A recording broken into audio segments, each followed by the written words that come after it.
In today's video, I want to talk about the Athens Marathon. Why I chose to run this marathon, which I did this past November. What I did for training, what the race was like, my results, and what's next. To begin though, the Athens Marathon, or the Authentic as they call it, is really the first marathon. It was in 490 BC where Pheidippides, who was a messenger, he ran from the city of Marathon to Athens to deliver the news of the victory over the Persians. Sadly, at the end of when he arrived in Athens after delivering the news, he dropped dead. Now that distance was apparently about 40 kilometers. So how did we get to the marathon being 40 kilometers to 42.2? Oh, it wasn't until 1908, the Olympics in England, when the kind of distance for the marathon event was set. And it was set between two, important landmarks, if you will. One being Windsor Castle, and then, which is the start of the race. And then the finish of the race was in the Olympic Stadium, or the White Stadium as it was called at the time. Now, to accommodate the royal family, the start line was moved to fall under the window of the royal family's nursery, I guess, so that the children, the family could see the start of the race. And at White City Stadium, it was extended a little bit so that it would end under the royal family's box. There you go. We ended up with 42.2 kilometers. So why did I decide to run the Athens Marathon? Well, there's a number of reasons. I've been running for 30 years, and over the years, I have run countless marathons. I've run a lot of marathons from every distance, from your 5K right up to 100 miles and kind of everything in between. For the last number of years, I would say maybe the last, 10, 12 years, I've had arthritis in my big toe, and it's painful. I've had cortisone shots over the years. Eventually, I might need some surgery, but I was told that if I went for surgery, there was no guarantee that I would be able to keep running. And I was told that if I'm not in excruciating pain, may as well keep going until such point as I can no longer walk anymore. Okay. So I was still running, and even though it hurt, but I was able to kind of mitigate some of that hurt by ensuring that the shoes I bought have an extra wide toe box. So I now wear New Balance that are like a triple E width. And that's great because then it doesn't put any pressure on my big toe. Then about, it's like 4 years ago now, I woke up one day, all of a sudden, both my feet on the underpad, just where, the toe kind of ends and then you've got this padding, both feet were numb. It felt like my feet were frozen. And when I walked, it felt like I was walking on ice blocks. Very uncomfortable. Very uncomfortable. I went to go see my doctor, my sports science doctor, and she ran a whole battery of blood work on me just to see if there was something wrong with me. And at the same time, she referred me to a neurologist. Blood work came back, nothing wrong with me. I saw the neurologist and they did a bunch of tests, because sometimes, you can have an issue with your back and something gets blocked and that affects your feet. Well, there was nothing wrong with me. The doctor's like, there's nothing wrong with you. And I'm like, well, yes, my feet, there's something wrong. He says, oh, we can't find anything wrong with you. And I'm like, okay. So, there's nothing I could do. But then about a year or so later, I thought, I'm going to go back and I'm going to see maybe some new technology has come out. Maybe there's new tests. Anyways, I went back and I saw the neurologist again, and same result. There's nothing wrong with my feet. And I'm like, but there is something wrong because it hurts and it feels like my feet are frozen. And the best explanation he could give me was the fact that I've been running for 30 years. All the pounding just had taken its toll. Well, I still think, I still find that kind of, I don't know, just to all of a sudden out of the blue wake up. There was nothing that was leading up to it. It was just like, poof, there you go. Anyways, I've learned to live with it, and I just hadn't been running a lot. In 2023, I did a half Ironman, a 70.3 triathlon distance. And I thought, oh man, after that run, it was not fun. I thought, I'm done. I thought, I'm done with any long distance running. I can do some short stuff, but this long stuff now is just hurting too much. And then, I wasn't really running in the months that followed that race. This was like July 2023. And then I was thinking one day, okay, if my running is over, I'm going to have one more marathon left in me because I want to end my marathon career, if you will, my running long distance career on a positive note. And I thought, where better to do it than Athens, because this is the birthplace of marathon. And so my training began. In January, I started training.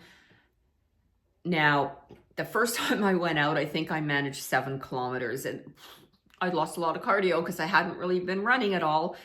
And I did a lot of walking and running, and my feet hurt.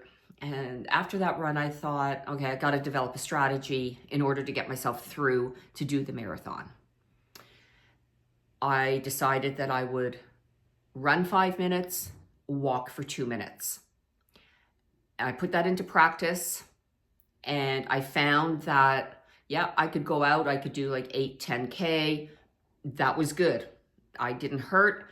My cardio was getting better. And I thought I could do this for the whole marathon because I'm not after a time goal anymore. I was kind of done with time goals. I had set out pretty much everything I'd wanted to accomplish in terms of running. And one of the main things was, back in the day, qualifying for Boston, which I did, and I've been to Boston a number of times. So I thought, okay, well, I'm just going to get myself up to 18 kilometers.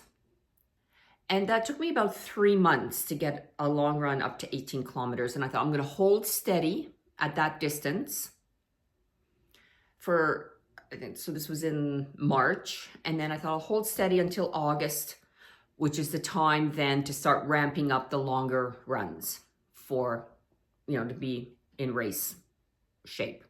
Now, during this time, in terms of my other runs, I didn't really do a lot of running. I ran 2 to 3 times a week. And that includes my long run. But on the days that I didn't run, I always walked 10,000 steps. But I was getting into better cardio shape. And again, I just knew that I could do it, just given my past experience and the fact that I'm doing run walk, and that the long runs were progressing nicely. Now, as I was getting closer and starting to increase my distances, I thought, I'm going to go back and read the description again of the marathon. I'd read it previously, and I read it again, and I thought, I got to look at the profile. And I looked at the profile, because like reading it, it says, yeah, there's hills here, and there's a steeper part here, but it didn't really resonate with me until I saw the picture, and I was like, uh-oh. I'd only been running flat. And if I came to a little hill on my long run, I'd walk. So I thought, oh boy, I better get myself in gear here and start doing some hill work, which I did. For a number of weeks, I went up to the Gatineau Park, and it actually has a similar profile to what the race was going to be. And I ran up in the park. The Gatineau Park is a beautiful park that's not far from where I live. And there's, you can it's like a road, you can drive on it, and there's a lot of trails for running and biking and what have you, but I decided I was going to do my runs on the road. So, which I did. And then I felt even really more confident about the race because I got those hill workouts in, and I actually felt good. Now, I knew too that based on the times that I was running, still doing that whole, run walk, I figured that the marathon's going to take 6.5 hours, well within the cutoff time. So I felt very well prepared for that race. So the race was on November 10th, and I arrived in Athens on the Wednesday prior to the race. In the days leading up to the race, my son came with me, so we did as much sightseeing as we could because we were leaving for Rome on Monday, just following the race. I think we walked between 15 and 20,000 steps each day. We walked up to the Acropolis. We walked up to Mount Lycabettus. And these are, like the Acropolis is about 500 feet above seawater and Mount Lycabettus is about 900 feet. So there were good climbs, not long, not overly difficult, but nonetheless, I was like at one point, I'm like, I'm not so sure this is a good idea to be walking so much. At any rate, I had done a lot of walking all year, and I wasn't doing any running up, prior to the race. So I just thought this is so good though, just to keep my, legs moving and what have you. So we get to race day. It's a beautiful day. I didn't know what to expect because the previous year it was very hot and it was sunny and very hot. It was like in the 30 degrees, super hot. And then I'd also read in some years it was a lot colder and raining, and I'm like, oh, didn't really know what to expect. Looking at the weather network, well, it was looking like it was going to be a great day, like in terms of temperature. Sunny, some wind, mid-20s. And it was. Couldn't have asked really for a nicer day to run the marathon. So the marathon, they bus you to the start, and you're there about 3 hours before the race. And it was chilly in the morning. I had a sweater on, but it was still cool. But there was a building. This is really the washroom building, because you were in a stadium in Marathon City. And I guess it's the washroom area, but a lot of people were inside, just kind of sitting in there, and it was a good way to stay warm. I have to say, like, this race was super well organized. They, everybody was in their own kind of corral. People stayed. They made sure to make people stay in their corral by announcing every so often, stay in your corral, because if you don't, you're going to get disqualified. So I don't know if they had a way of determining if people were not staying in their corral, but I think it was enough for people to say, oh, I'm just going to stay where I am, where I've been assigned. And it just was really, really well organized. They had, like I said, the building had indoor washrooms, and then outside there's tons of porta potties, although I'm not sure you can see in this picture. I don't know if you can see, there's people that are climbing up the hill to go to the bathroom. That just seemed like a lot of effort, but maybe just they felt it was easier than climbing down to go to the bathroom, whatever. Anyways, like I say, it was really well organized. We started at about, like my corral went out at about, I don't know, 10:30, 10:15, 10:30. Now by then, I have to admit, I was starving. I had eaten my breakfast at 6. I just didn't really think that I should bring extra food with me, but I did have some gel. So I took a gel, and then I was fine as I started running. And like I said, my goal really was just run 5 and walk 2. But sometimes in a race, something comes over me and I might go out a little too fast. So I started running, and I felt really good. Really good. I'm passing people. Now the first 10K or so it's flat or slight decline. And I thought, you know what? I'm just gonna run. And when I need to stop, I'll stop. Although I did make the conscious decision to stop at every aid station, stop and drink my water, which is what I've done in like 99% of my races. I make sure that I stay adequately hydrated throughout the whole race. So that I'm just gonna keep going until I need to walk for, where it's not an aid station. So running, and then you get to the part where the hills start. And it's not that they're not steep, but they're long and continuous. And at one point I thought, okay, I do need to take a break. I'll start walking. And I looked around and there's some people running beside me, but I'm actually walking faster than they're running. And it was a good idea to run to walk, because then that just gives your heart rate a chance to go down and to settle. And then once you kind of have settled down, you can start running again. So then, we're climbing, and then getting close to the finish with maybe like 5K left to go. And then it starts to flatten out and you start kind of a descent as well. I turned the corner to come into like the last stretch and into the, where we're going into the Olympic Stadium. And I had arranged to meet my son on the right-hand side of the road. So I'm looking for him, and then all of a sudden I hear, Mom, Mom, Mom. And I turn around and my son is on the other side because he couldn't get to where we had said we were going to meet. So you can see in this picture, this is me just waving at him, still smiling at that point, almost done with the race. And then we get into the Olympic Stadium, which was a really nice way to finish off the race. Now, my time. As I said, I was expecting I'm gonna be like 6.5 hours. But because I was continuously running, I looked at, I kept looking at my watch. I'm like, geez, I think I'm going too fast. I think obviously I'm gonna slow down, and I certainly did slow down once the hills came. But halfway through, I'm like, if I keep this up, I'm gonna be just like over 5 hours, like holy smokes. And it's funny, my son too, he was tracking me and he figured, oh, he's got 6 hours to go do his thing.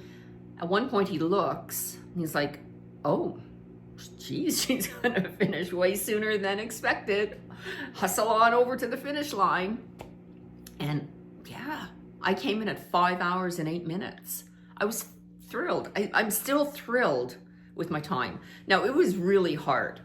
I put in a huge effort in that race, but I'm so happy with the way it went and with my time and just with the whole experience of it. So what's next?